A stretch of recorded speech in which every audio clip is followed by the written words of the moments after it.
ಕಾಂಗ್ರೆಸ್ ಸಮಿತಿಯ ಅಧ್ಯಕ್ಷರು, ರಾಜ್ಯದ ಉಪಮುಖ್ಯಮಂತ್ರಿಗಳು ಆದಂಥ ಡಿ.ಕೆ. ಶಿವಕುಮಾರ್ ಅವರೇ, ವೇದಿಕೆ ಮೇಲೆ ಇರ್ತಕ್ಕಂಥ ಎಲ್ಲ ಹಿರಿಯ ಪಕ್ಷದ ಮುಖಂಡರುಗಳೇ,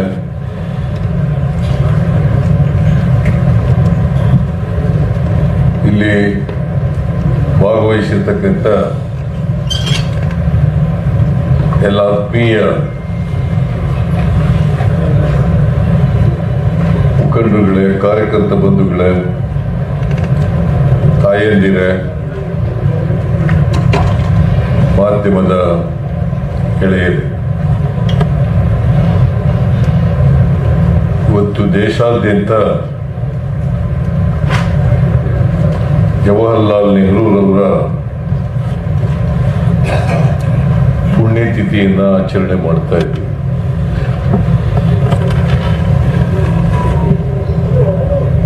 ಪ್ರತಿ ವರ್ಷ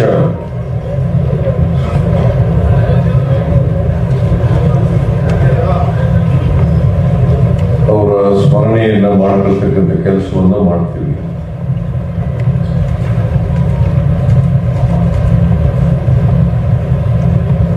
ಅವರು ದೇಶದ ಮೇಲೆ ಇಟ್ಟಿದ್ದಂಥ ದೇಶಭಕ್ತಿ,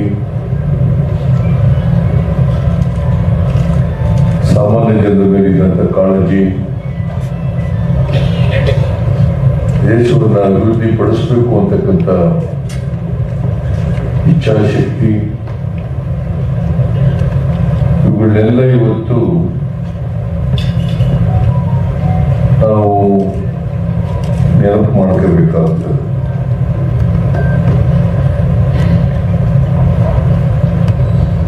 ಜವಾಹರ್ಲಾಲ್ ನೆಹರೂರವರು ಪ್ರಜಾಪ್ರಭುತ್ವದಲ್ಲಿ, ಜಾತ್ಯತೀತ ತತ್ವದಲ್ಲಿ,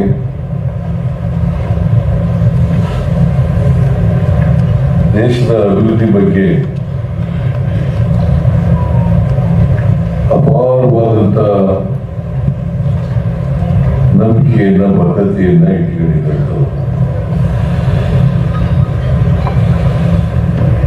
ದೇಶ ಸ್ವಾತಂತ್ರ್ಯ ಆದಮೇಲೆ ಮೊದಲನೇ ಸ್ವಾತಂತ್ರ್ಯ ದೇಶದ ಪ್ರಧಾನಮಂತ್ರಿಗಳು 17 ವರ್ಷಗಳ ಕಾಲ ದೀರ್ಘಕಾಲ ಈ ದೇಶದ ಪ್ರಧಾನಮಂತ್ರಿಯಾಗಿ ದೇಶವನ್ನ, ಸಮಾಜವನ್ನ ಕಟ್ಟತಕ್ಕಂಥ ಕೆಲಸವನ್ನು ಮಾಡಿದ್ರು. ಅವರು ಭಾರತ ದೇಶದಲ್ಲಿ ಅಷ್ಟೇ ಅಲ್ಲ, ಇಡೀ ವಿಶ್ವದಲ್ಲಿ ಶಾಂತಿ ನೆಲೆಸಬೇಕು ಅಂತಕ್ಕಂಥ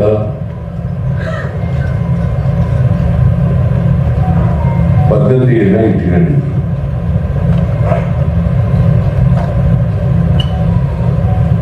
ಪರಸ್ಪರ ಪ್ರೀತಿಯಿಂದ, ವಿಶ್ವಾಸದಿಂದ ಎಲ್ಲ ದೇಶಗಳು ಕೂಡ ಬದುಕಬೇಕು, ಬೆಳೆಯಬೇಕು ಅಂತಕ್ಕಂಥ ಆಶಯವನ್ನ ಇಟ್ಕೊಂಡಿದ್ದಂಥವರು ಪ್ರಧಾನ ಜವಾಹರ್ಲಾಲ್ ನೆಹರು. ನಮಗೆ ಸ್ವಾತಂತ್ರ್ಯ ಬಂದಾಗ ನಮ್ಮ ದೇಶ ಆರ್ಥಿಕವಾಗಿ, ಸಾಮಾಜಿಕವಾಗಿ ಅಷ್ಟು ಬೆಳೆದಿರಲಿಲ್ಲ. ಬಡತನ ಇತ್ತು, ನಿರುದ್ಯೋಗ ಇತ್ತು, ಅನಕ್ಷರತೆ ಇತ್ತು.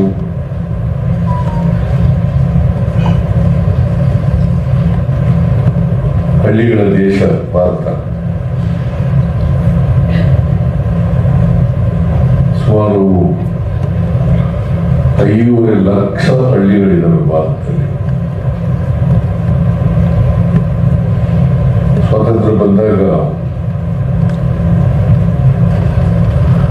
80% ಹಳ್ಳಿಗಳಲ್ಲಿ ಜನ ವಾಸ ಮಾಡ್ತಾರೆ.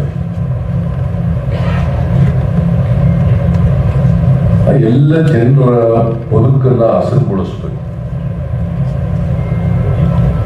ಹಳ್ಳಿಗಳ ಅಭಿವೃದ್ಧಿಯನ್ನ ಮಾಡಬೇಕು.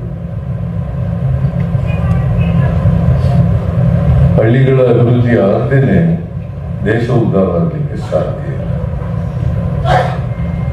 ಅದಕ್ಕೋಸ್ಕರನೇ ಪಂಚವಾರ್ಷಿಕ ಯೋಜನೆಗಳನ್ನ ಮಾಡಿ ಆ ಮೂಲಕ ದೇಶವನ್ನು ಅಭಿವೃದ್ಧಿಗೊಳಿಸಬೇಕು. ಕನಿಷ್ಠ 20 ವರ್ಷಗಳಲ್ಲಿ ಪಂಚವಾರ್ಷಿಕ ಯೋಜನೆಗಳ ಮೂಲಕ ಈ ದೇಶವನ್ನ ಆರ್ಥಿಕವಾಗಿ ಸಾಮಾಜಿಕವಾಗಿ ಮೇಲಕ್ಕೆ ಎತ್ತಕ್ಕಂಥ ಕೆಲಸವನ್ನು ಮಾಡಬೇಕು ಅಂತೇಳಿ ಅವರು ಜೀವನದ ಉದ್ದಕ್ಕೂ ಕೂಡ ಪ್ರಯತ್ನವನ್ನು ಮಾಡಬೇಕು.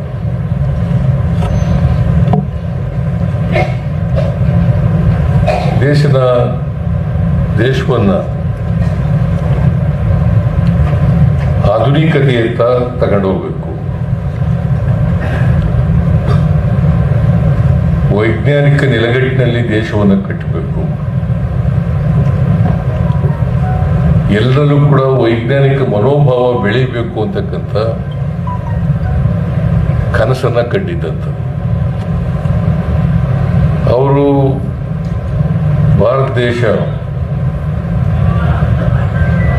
ಭಾರತದ ಅಭಿವೃದ್ಧಿಯ ಕನಸನ್ನ ಕಂಡಿದ್ರು. ಆ ಕನಸನ್ನು ನನಸು ಮಾಡಲಿಕ್ಕೆ ಅನೇಕ ಕಾರ್ಯಕ್ರಮಗಳನ್ನು ಮಾಡಿದ್ರು.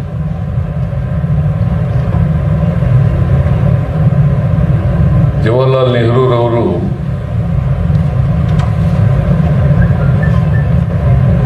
ಪ್ರಜಾಪ್ರಭುತ್ವದ ಪ್ರೇಮಿಗಳು.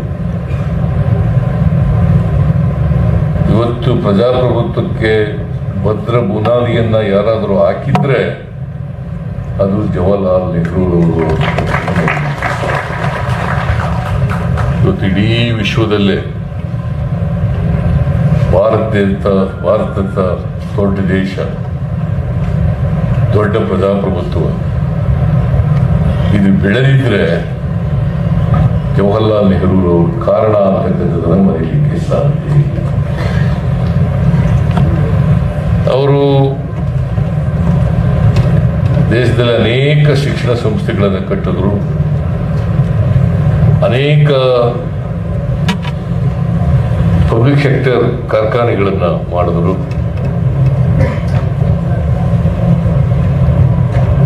ಆಮೇಲೆ ಭಾರಿ ಅಣೆಕಟ್ಟುಗಳನ್ನು ಕೂಡ ಕಟ್ಟಿದ್ರು. ಇವತ್ತು ನರೇಂದ್ರ ಮೋದಿಯವರು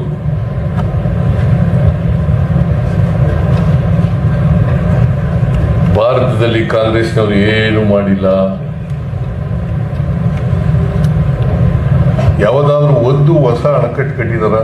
ನರೇಂದ್ರ ಮೋದಿಯವರು 10 ವರ್ಷ ಆಯಿತು ಪ್ರಧಾನಮಂತ್ರಿ, ಒಂದೇ ಒಂದು ಅಣೆಕಟ್ಟು.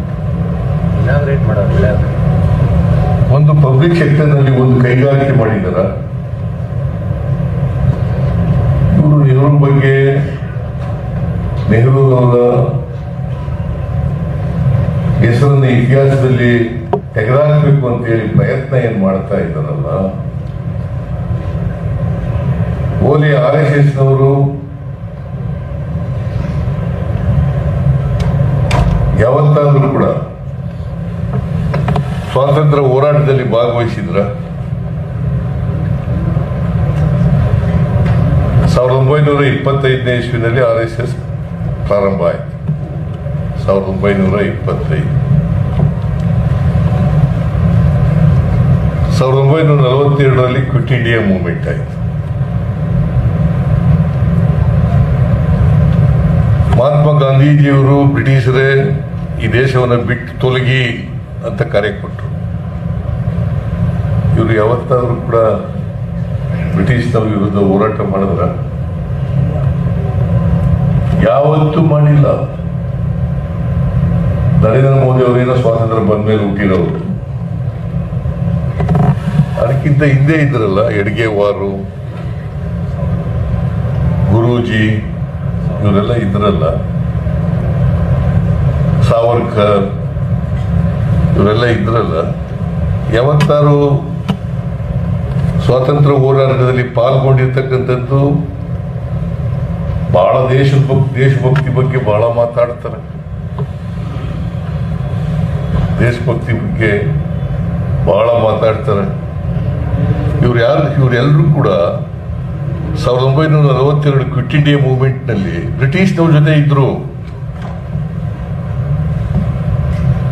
ಬ್ರಿಟಿಷ್ನವರಿಗೆ ಸಹಾಯ ಮಾಡ್ಕೊಂಡಿದ್ದವರು. ಇವರು ದೇಶಭಕ್ತಿ ಬಗ್ಗೆ ನಮಗೆ ಪಾಠ ಹೇಳ್ಕೊಡ್ತಾರೆ. ದೇಶಕ್ಕೋಸ್ಕರ ತ್ಯಾಗ ಬಲಿದಾನಗಳನ್ನು ಮಾಡಿ ಸ್ವಾತಂತ್ರ್ಯ ಹೋರಾಟದಲ್ಲಿ ಭಾಗಿ ನೆಹರೂರವರು ಎಷ್ಟು ವರ್ಷ ಜೈಲಿನಲ್ಲಿದ್ದರು? ಎಷ್ಟು ವರ್ಷ ಯಾರಿಗೋಸ್ಕರ ಜೈಲಿನಲ್ಲಿದ್ದರು? ಮಹಾತ್ಮ ಗಾಂಧೀಜಿಯವರ ನಾಯಕತ್ವದಲ್ಲಿ ಸ್ವಾತಂತ್ರ್ಯ ಹೋರಾಟ ನಡೆದಾಗ ಮುಂಚೂಣಿನಲ್ಲಿದ್ದಂಥವರು ನೆಹರೂರವ್ರ ಬಗ್ಗೆ ಮಾತಾಡ್ಲಿಕ್ಕೆ ಇವ್ರಿಗೆ ಯಾವ್ದಾದ್ರು ನೈತಿಕತೆ ಇದೆಯಾ? ನರೇಂದ್ರ ಮೋದಿ ಅವರು ಹೇಳ್ತಾರೆ, ನನಗೆ ದೇವರೇ ಕಳಿಸಿದಾನೆ. ನೋಡಿ ಹಿಂಗೆ ವಿಪರ್ಯಾಸ ಈ ದೇಶದಲ್ಲಿ. ದೇವರೇ ಕಳಿಸಿದಾನೆ ನನಗೆ. 1947ರವರೆಗೆ ವಿಕಸಿತ ಭಾರತವನ್ನು ಮಾಡಲಿಕ್ಕೆ ದೇವರು ಕಳಿಸಿದಾನೆ.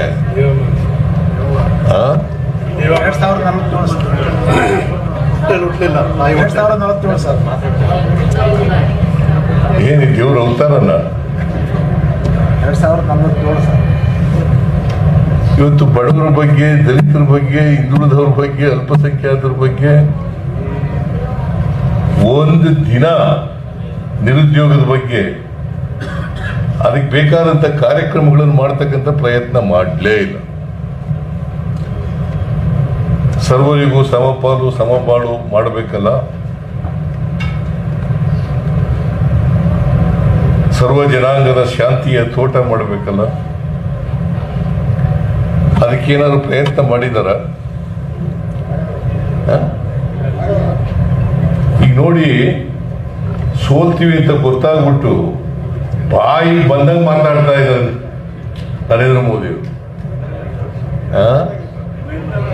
ಇಲ್ಲ ಉದ್ದೇಶಪೂರ್ವಕವಾಗಿ ಮಾತಾಡ್ತಾ ಇದ್ದಾರೆ. ಓಟ್ಗೋಸ್ಕರ, ಹಿಂದೂ ಮುಸಲ್ಮಾನರನ್ನ ಡಿವೈಡ್ ಮಾಡ್ಲಿಕ್ಕೋಸ್ಕರ, ಪೋಲರೈಸೇಷನ್ ಆಫ್ ವೋಟ್ಗೋಸ್ಕರ ಮಾಡ್ತಾ ಇರ್ತಕ್ಕಂಥದ್ದು. ಒಂದ್ ಕಡೆ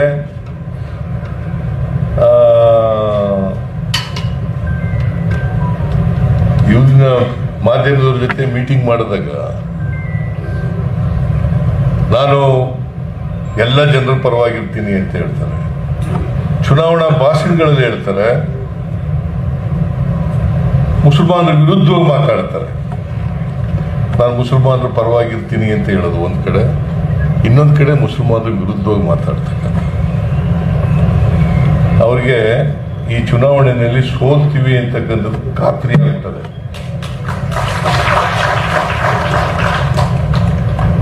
ಅದಕ್ಕೋಸ್ಕರನೇ ಈ ತರ ಎಲ್ಲ ಮಾತಾಡಲಿಕ್ಕೆ ಪ್ರಾರಂಭ ಮಾಡಿದ್ದಾರೆ. ಡೆಸ್ಪರೇಟ್ ಆಗ್ಬಿಟ್ಟಿದ್ದಾರೆ. ಹತಾಶರಾಗಿ ಇವತ್ತು ಇವೆಲ್ಲ ಮಾತಾಡಲಿಕ್ಕೆ ಪ್ರಾರಂಭ ಮಾಡಿದ್ದಾರೆ.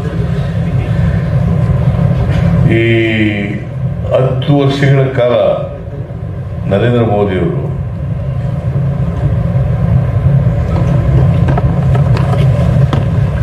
ಅವ್ರು ಏನ್ ಹೇಳಿದ್ರು ಒಂದು ಕೂಡ ಮಾಡಲಿಲ್ಲ. ಏನ್ ಜನರಿಗೆ, ಈ ದೇಶದ ಜನರಿಗೆ ಭರವಸೆ ಕೊಟ್ಟಿದ್ರಲ್ಲ, ಒಂದು ಮಾಡಲಿಲ್ಲ. ಮತ್ತೆ ಕಾಂಗ್ರೆಸ್ ಪಕ್ಷ ಟೀಕೆ ಮಾಡಲಿಕ್ಕೆ ಇವತ್ತೇನಾದ್ರೂ ಈ ದೇಶದಲ್ಲಿ ಎಲ್ಲ ಜನರನ್ನು ಒಟ್ಟಿಗೆ ತಗೊಂಡು ಹೋಗ್ತಕ್ಕಂಥ, ಎಲ್ಲ ಜನರ ಹಿತ ಬಯಸ್ತಕ್ಕಂಥ, ಸಮಾಜ ನಿರ್ಮಾಣ ಮಾಡ್ತಕ್ಕಂಥ, ಎಲ್ರಿಗೂ ಸಮಾನ ಅವಕಾಶಗಳನ್ನು ಕಲ್ಪಿಸ್ಕೊಡ್ತಕ್ಕಂಥ, ಸಂವಿಧಾನದ ಬಗ್ಗೆ ಗೌರವ ಇರ್ತಕ್ಕಂಥ, ಸಂವಿಧಾನದ ರೀತಿಯ ಸರ್ಕಾರ ನಡೆಸ್ತಕ್ಕಂಥ, ಪ್ರಜಾಪ್ರಭುತ್ವದ ರೀತಿಯಲ್ಲಿ ಸರ್ಕಾರ ನಡೆಸ್ತಕ್ಕಂಥ ಯಾವುದಾದ್ರು ಪಕ್ಷ ಇದ್ರೆ ಅದು ಕಾಂಗ್ರೆಸ್ ಪಕ್ಷ ಮಾತ್ರ ಅಂತ.